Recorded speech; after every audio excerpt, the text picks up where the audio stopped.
Might take a bit of force.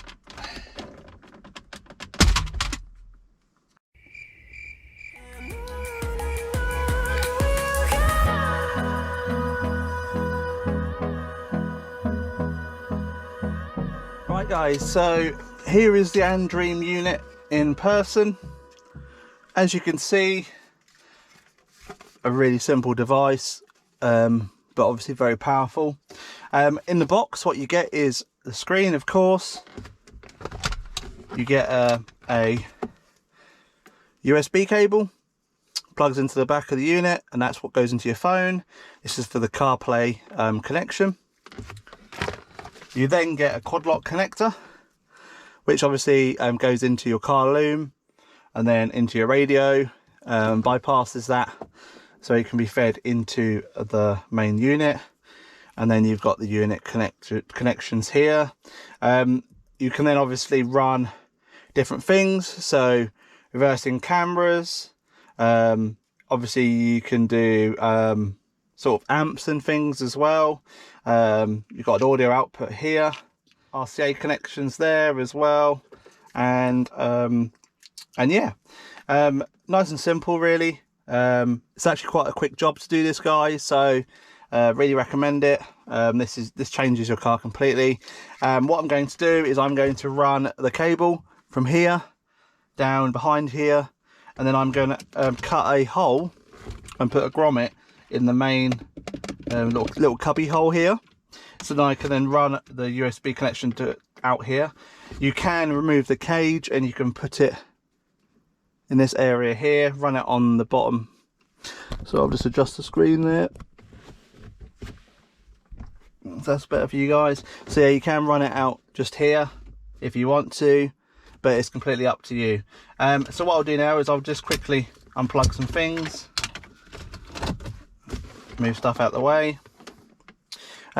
This runs off the auxiliary input. So if you haven't seen my video on the coding of the aux, please do that first if you haven't got it, because that will enable you to have the CarPlay in a pre-LCI sort of 2004, 2003 model year car. You can also use, you don't need an aux jack. So in the video I posted, I actually installed an aux jack, but you just need the auxiliary coded on your CCC or your mask unit. I'll put a link down below, and yeah, just watch that first. So first what we need to do is this main trim. This needs to come off, and then we can then begin working our way down and then sliding this all forwards, removing the cage, and then we can remove this screen as well. So let's crack on and do that.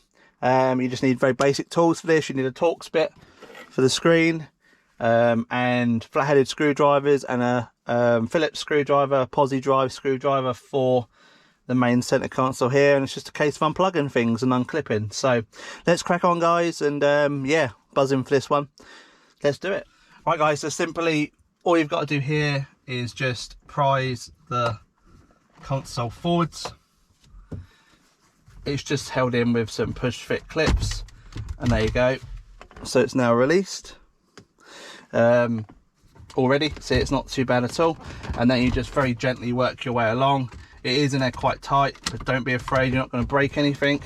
And then just to confirm on LCI models and pre-LCI models, the end clip is actually a metal clip, and the door gets in the way, so you have to open the door for that. I've done that before where I've tried to take this off and realised it's getting caught on the door. Just open the door first. So I'll run around and do that now. Right, so I'm just gonna move along here and work my way along to the passenger side vent. You should really use plastic tools. I haven't got them on me right this second, so guys, recommend use them. You can use a screwdriver, but just be careful because it will damage your trim.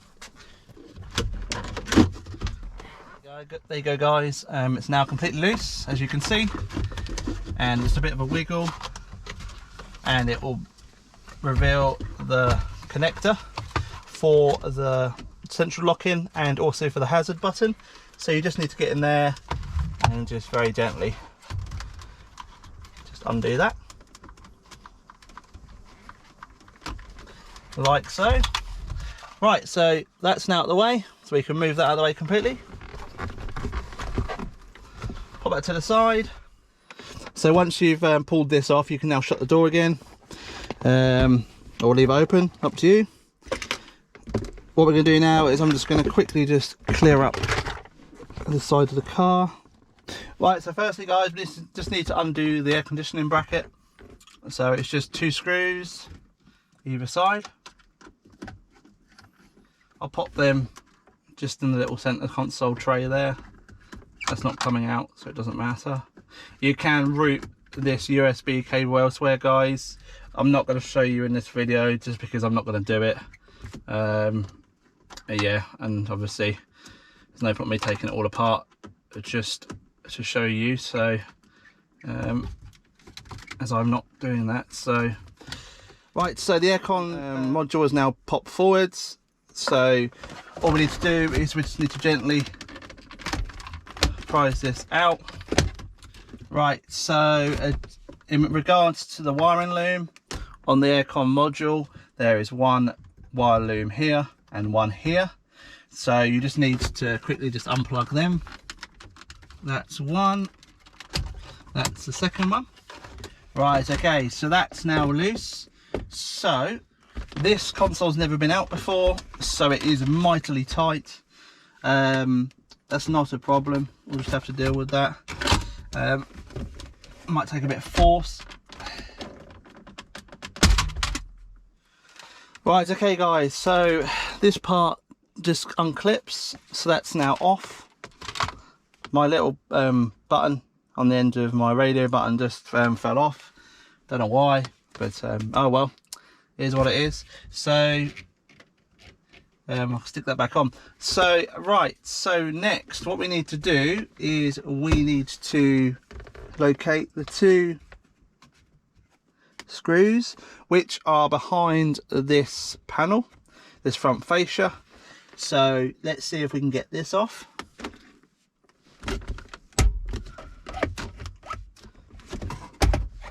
There you go. So both clips have now come undone. So there's one clip here, one clip down the bottom, one clip here, one clip down the bottom.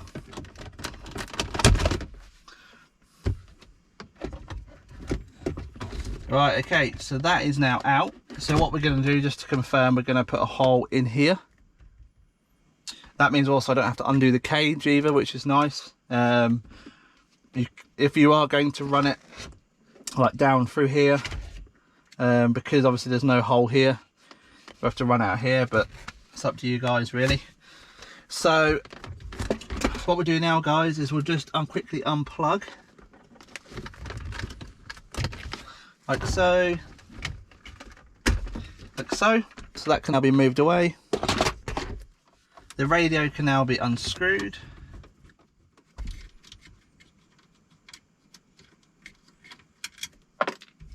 And slid out like so. Right, so what we're going to do now is we're just going to take all of the connectors out. First is going to be the actual LCD screen connector, like so. So that's that one there, and then we can do the quad lock. Out that comes, and now the radio is technically free, so we can put that aside for a second. Right, we're now going to grab our wiring loom. We need to unpin the fibre optic connection, so I'm going to pull that out. It's a bit fiddly. Just take your time, guys. So there you go. So that's now out. So this is just going to be slid into the new wiring loom.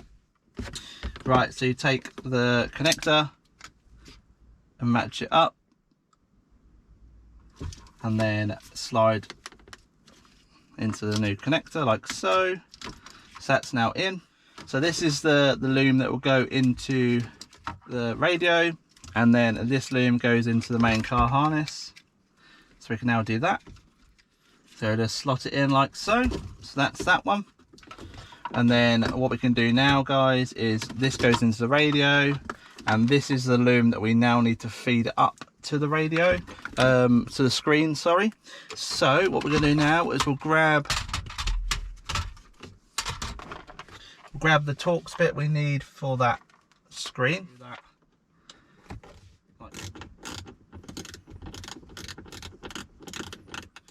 Right, there you go guys, so that's that out.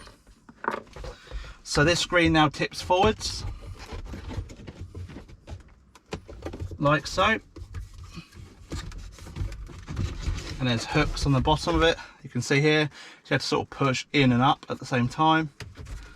Right, you can then quickly just untether all of these wiring looms. Wiggle the screen connector out.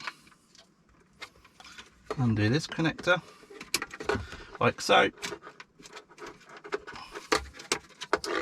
Right, so that's now going away safe somewhere. And now we can tackle the screen itself. So what we're going to do, guys, we're going to run the cables down through here and behind. There's a gap here, so you can use this side and just get your hand up there. I can just about feel my hand there, so we'll do that. So just to confirm, this loom doesn't do anything now, so that can stay away. This goes into here, like so, and then obviously your standard connections go in as well. So what we'll do is I'll just put that out of the way as well. So what I'm going to do is I'm going to run this down and see if I can grab it.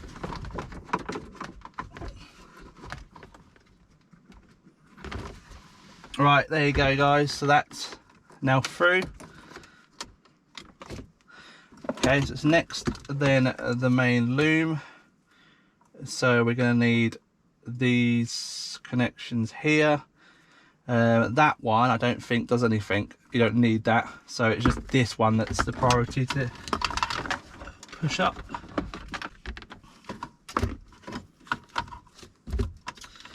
Right, okay guys, so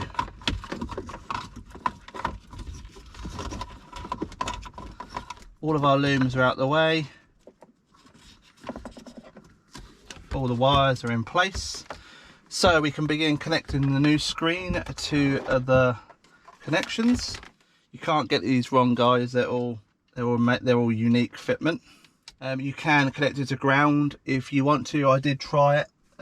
PS guys, I have put this unit into my pre-LCI as well, and it's absolutely fine. So don't worry at all, it will be absolutely fine for older cars as well. So there you go guys, it's as simple as that. It really is a good unit. What we need to do now is just push all of the connections back in and then get it to hook behind, and so it can sit nice and neat.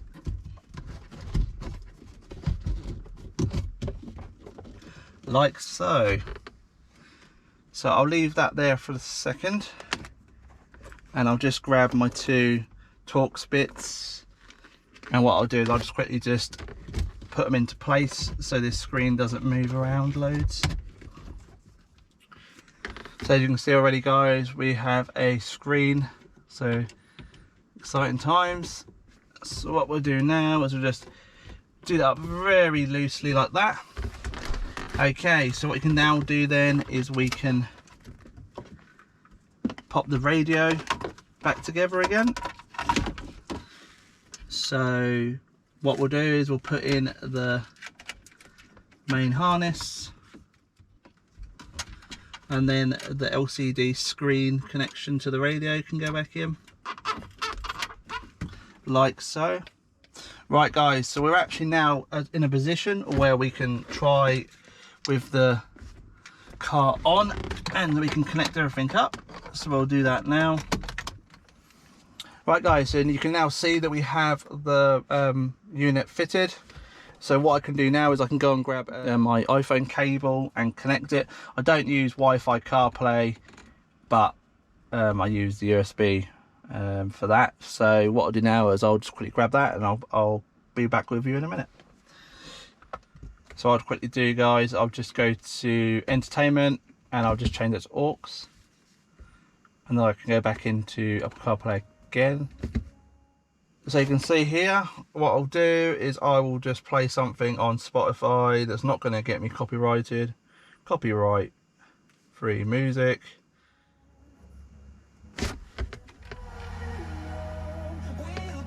And there you go. So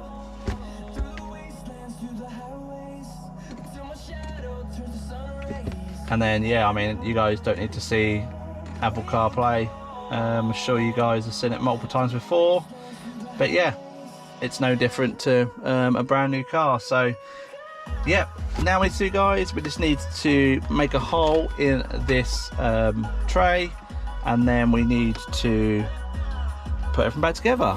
Through the wastelands, through the highways, till my shadow turns to sun rays, and on we'll go. Through the wastelands, through the highways, and on we'll go.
Right, so there you have it, guys. Just need to stick my little cap back on. Oh dear. See, look, guys, live video. This is what happens. Yeah, so there you go. It's really not that bad at all.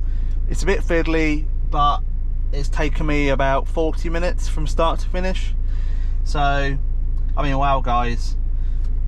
Now I've got a phone connection which charges my phone. I've now got a touch screen for Apple CarPlay or Android Auto, depending on what you want to use. Everything works. Phone, Spotify, as you can see, works. Maps works.